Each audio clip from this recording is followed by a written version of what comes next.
여러분, 경제 뉴스 보시면 어떠세요? 금리니, 환율이니, 물가니, 이런 용어들 나올 때마다 꼭 암호 해독하는 기분 들지 않으세요? 분명 우리 사는 이야기인데 이상하게 남의 나라 이야기처럼 멀게만 느껴질 때가 많죠. 혹시 나는 경제는 영 잘 몰라 하면서 그냥 채널을 돌리거나 기사를 넘기셨나요? 괜찮습니다. 사실 대부분의 사람들이 다 그렇게 느끼거든요. 하지만 걱정 마세요. 오늘 제가 이 복잡해 보이는 경제의 언어, 여러분 귀에 쑥쑥 들어오게 아주 명쾌하게 통역해 드릴게요. 뭐 거창하고 어려운 경제 이론 이런 거 말고요. 당장 내일 아침 뉴스부터 제대로 이해하는 데 꼭 필요한 단 5가지 핵심 지표만 짚어볼 겁니다. 경제라는 거대한 건물이 있다면 그 건물을 가장 단단하게 떠받치고 있는 5개의 기둥, 그걸 지금부터 함께 살펴보겠습니다. 그 5가지 기둥이 뭐냐면요. 바로 금리, 환율, 성장률, 물가, 그리고 실업률입니다.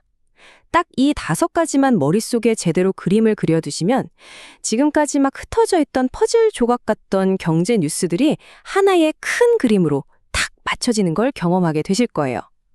자, 그럼 첫 번째 열쇠부터 한번 열어볼까요? 모든 경제 이야기의 출발점, 바로 금리입니다.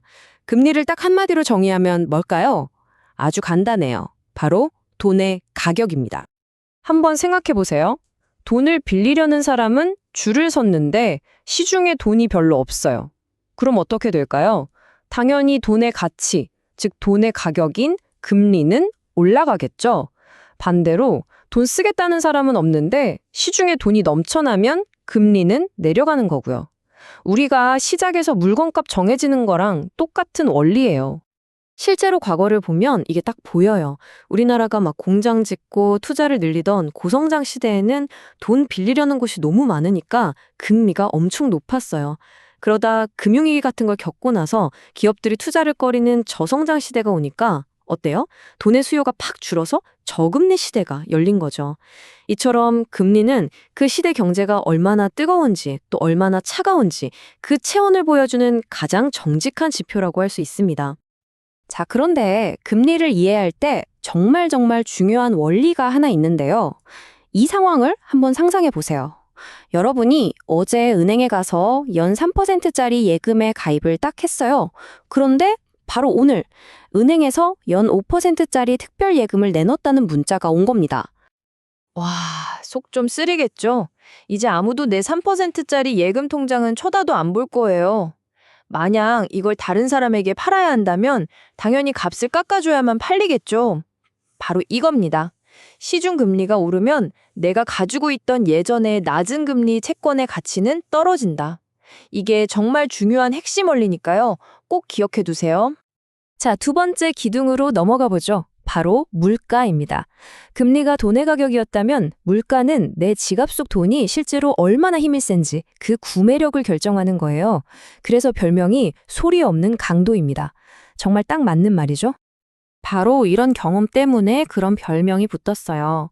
마트 가서 장바구니에 뭐 몇 개 담지도 않았는데 계산대에 가니 10만 원이 훌쩍 넘는 경험 다들 한 번쯤 있으시죠?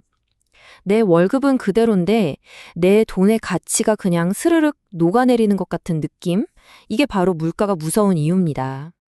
여기서 사람들이 정말 많이 헷갈려 하는 게 있어요. 뉴스에서는 물가 상승률이 2%대로 안정됐다고 하는데 왜 내 체감 경기는 계속 팍팍할까요? 그건 바로 물가 수준과 물가 상승률을 혼동하기 때문입니다. 이미 너무 비싸진 가격, 즉 수준에서 오르는 속도가 조금 둔화됐을 뿐인 거죠. 체감 물가가 갑자기 싸지는 게 아니란 말입니다. 그래서 한국은행 같은 중앙은행들이 물가 상승률 목표치를 보통 2% 정도로 잡는 거예요. 물가가 너무 오르지도 너무 내리지도 않는 이 안정적인 상태가 되어야만 경제의 다른 부분을 돌볼 여유가 생기기 때문입니다. 세 번째 기둥은 환율입니다. 그중에서도 세계 경제의 절대 기준점인 미국 달러를 빼놓을 수가 없죠. 그런데 이 달러는요, 아주 이상하고 좀 역설적인 특징을 가지고 있어요. 보통 한 나라에 위기가 닥치면 그 나라 돈의 가치는 폭락하잖아요. 그런데 미국은 정반대예요. 전 세계적인 위기가 터지면 심지어 그 위기의 진원지가 미국이라고 해도 달러 가치는 오히려 막 치솟습니다. 2008년 금융위기 때도 2020년 팬데믹 때도 그랬어요. 세상이 불안해질수록 사람들은 가장 안전하다고 믿는 자산, 바로 달러를 손에 쥐려고 하기 때문이죠.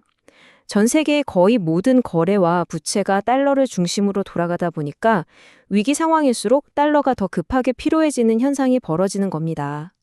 달러의 이런 지위가 굳건한 이유는 바로 이 딜레마 때문이에요. 세계의 기준이 되는 돈이 되려면 첫째, 신뢰를 줘야 하니까 경제가 튼튼해야 해요. 그런데 둘째, 전 세계가 그 돈을 써야 하니까 돈을 계속 밖으로 풀어야만 하죠. 이 두 가지 모순적인 조건을 동시에 만족시키는 게 거의 불가능에 가깝기 때문에 달러의 지위가 쉽게 흔들리지 않는 겁니다. 자, 이렇게 세 가지 큰 기둥을 살펴봤는데요. 진짜 공부는 지금부터죠.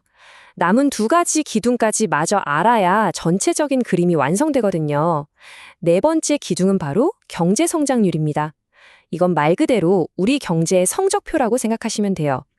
성장률이 높다는 건 우리 경제의 전체 파이가 커지고 있다는 뜻이고 그만큼 일자리나 소득이 늘어날 가능성도 커진다는 아주 좋은 신호죠.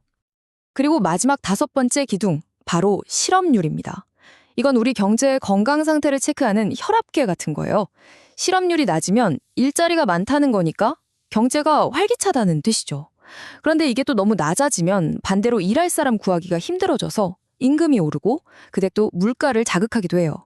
자, 보세요. 금리, 물가, 환율, 성장률, 실업률 이 다섯 가지가 결국 이렇게 서로 톱니바퀴처럼 맞물려서 돌아가는 겁니다. 이걸 이해하고 나면 이제 여러분은 경제 뉴스를 읽고 쓰고 직접 투자하며 진짜 공부를 시작할 준비가 되신 겁니다. 금리, 물가, 환율, 성장률, 그리고 실업률. 오늘 함께 살펴본 이 다섯 가지 창문으로 내일 아침 경제 뉴스를 한번 들여다보시는 건 어떨까요? 제가 장담하는데요. 이전과는 전혀 다른 세상이 보이기 시작할 겁니다.